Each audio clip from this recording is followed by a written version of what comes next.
بسم الله الرحمن الرحيم. عم يتساءلون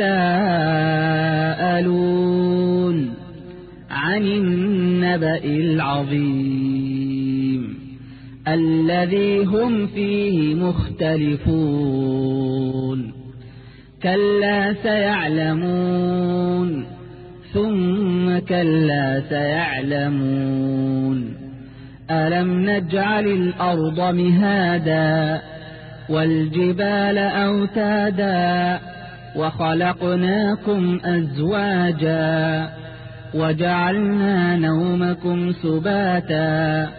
وجعلنا الليل لباسا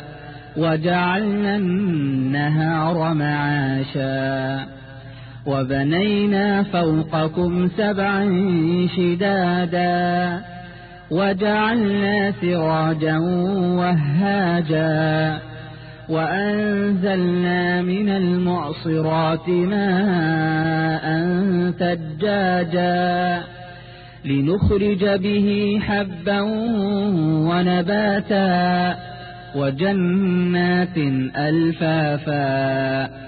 إن يوم الفصل كان ميقاتا يوم ينفخ في الصور فتأتون أفواجا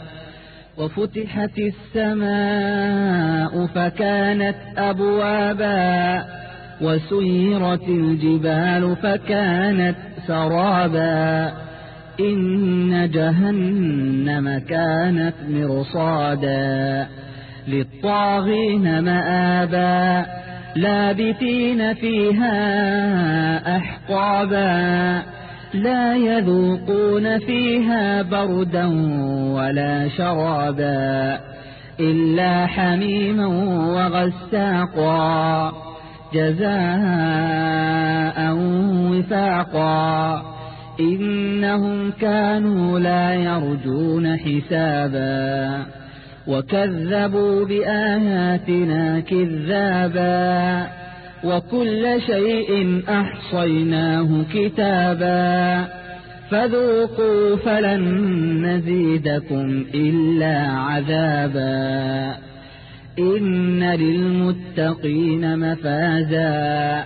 حدائق وأعنابا وكواعب أترابا وكأسا دهاقا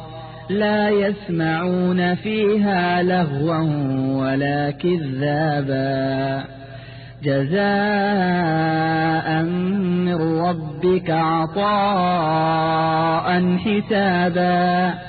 رب السماوات والأرض وما بينهما الرحمن لا يملكون منه خطابا يوم يقوم الروح والملائكة صفا لا يتكلمون إلا من أذن له الرحمن وقال صوابا ذلك اليوم الحق فمن شاء اتخذ إلى ربه مآبا إنا أنذرناكم عذابا قريبا يوم ينظر المرء ما قدمت يداه ويقول الكافر يا ليتني كنت ترابا.